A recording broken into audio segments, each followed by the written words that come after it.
Yeah, okay. Oh, shut up. Man, I'm just glad you guys can't read lips Ooh, underneath you these almost masks. got me there, Chris. Good morning. Good morning, Guam. It's Friday. Friday! Fitness. A little bit of KFC for breakfast. Kids from Chook. And I follow them on Instagram, and they haven't posted on Instagram in so long. Yeah. And they just posted something the other day. And I was like, what? Whoa. Vic, you need to do a reunion, man. Yeah, Vic, pull some strings. What do you think?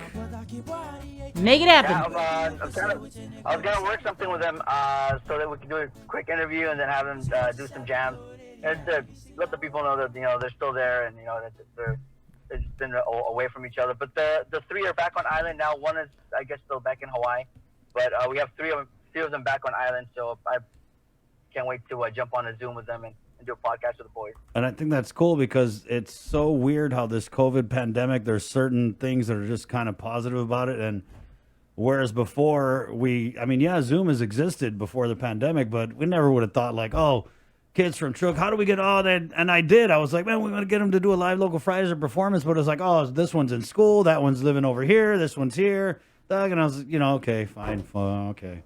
But now we have Zoom. So now Vic, Yep. with no promises, guys, but Vic has just promised he is going to bring kids from Chook together, either on the One Micronesia podcast or some way. We just want these guys are awesome. It'd be cool. No pressure, Vic. No pressure. Yeah. Got you. I mean, you got to thank them. I mean, they were the first Live Local Friday Facebook Live performance. Right, and that thing was awesome. I mean, talk about Guam viral. That was just crazy. And I remember I'd heard about them because they were doing like performances at schools, but I didn't know. I wasn't ready. And when I saw it and just the harmony, because I love harmony and they got that church background. So I really love about kids from Chook is that they don't even need an instrument, right? Just the voices and the singing and the harmony. It's just awesome. I love them. So make it happen. Oh, no promises, but I'll give it a try.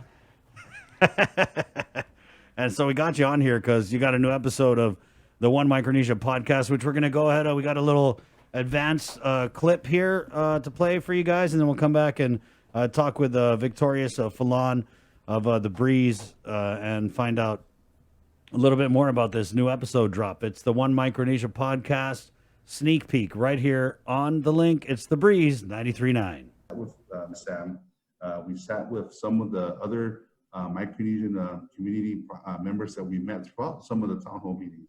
And it was really ironic because inside one of the meetings, you had the population of those who attended were very critical about some of the majority of the crimes that were being committed by our Micronesian brothers and sisters. Outside of that meeting, you had myself, yes, Action, Ed, Cliff, he's from the 4-H group. And I think we had two other Ponapeans and one Marshallese that was from the University of Guam.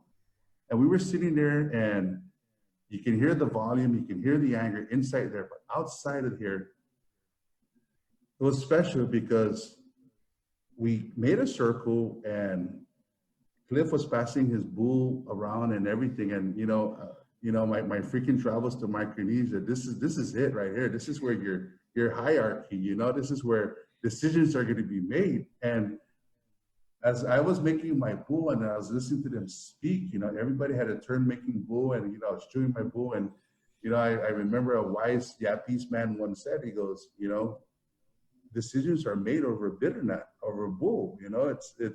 It's not something that we're going to rush into. We need to take time as we think and ponder what's happening.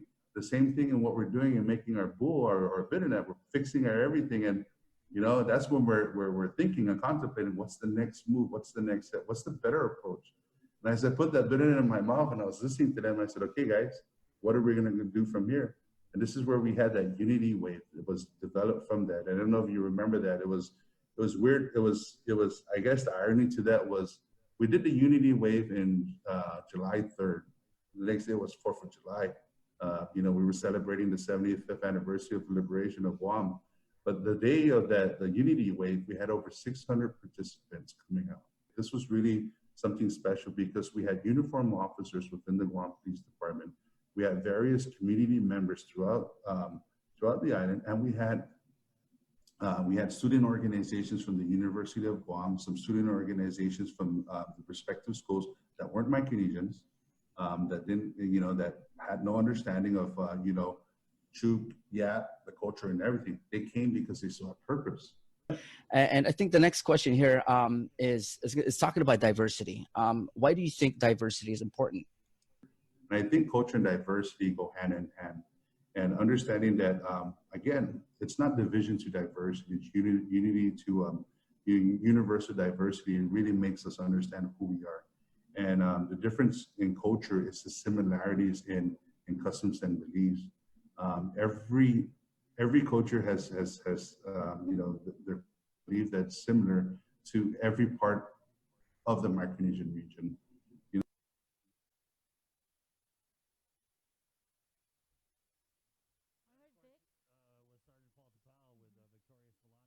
Just give us a little background on that clip and what people can expect with the latest episode of the One Micronesia podcast.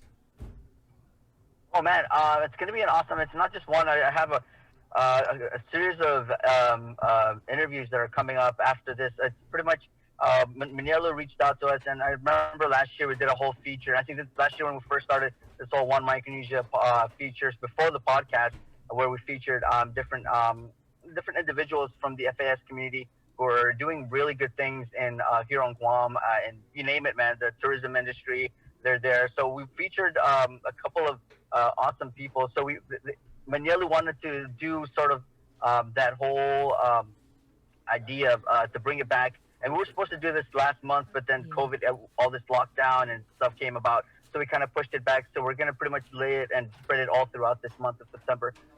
Just feature different organizations and groups that have really helped with with Manielu, and especially with the FSM community. And then GPD, one of the biggest ones who have really come out and worked really good with Manielu, Micronesia Resource Center, and especially with the FAS citizens, right? With especially a lot of things that are happening here. So Paul Tapao, he goes on and talks about the many stories, the different events that they've done, and the different events they have still planned, hopefully to happen after all the lockdown and COVID goes away. I got to give it up to Sergeant Paul Tapao. I went to high school with him, and there was a point, Vic, with the relationship between the migrant community and the police department, and even just between our communities. We're seeing more unity now, but unfortunately, it didn't start out that way. And I think that Sergeant Tapao saw a need to reach out to the younger generation and to bridge the gap and to mend the wounds. And he is just so passionate about it, man.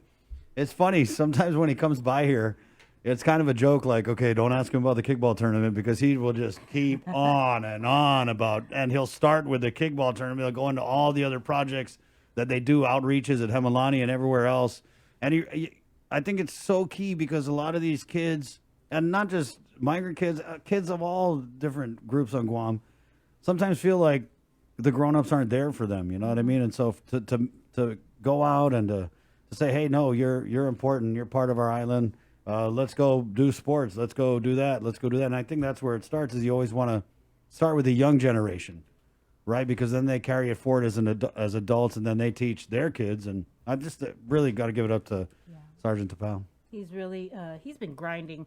I mean, every time, we reach out to him about what's going on, for police stories, right? But a lot of the times he's also not only responding to the reporters about, whatever's happening with crime, but he's always pushing, some of these other things that are happening, and promoting positive news that the Guam Police Department is doing and partnering with organizations such as Manetlu. So thanks, Paul, for everything that you're doing. And Vic, give us the deets. When's this episode dropping? When can people expect more from the One Micronesia podcast?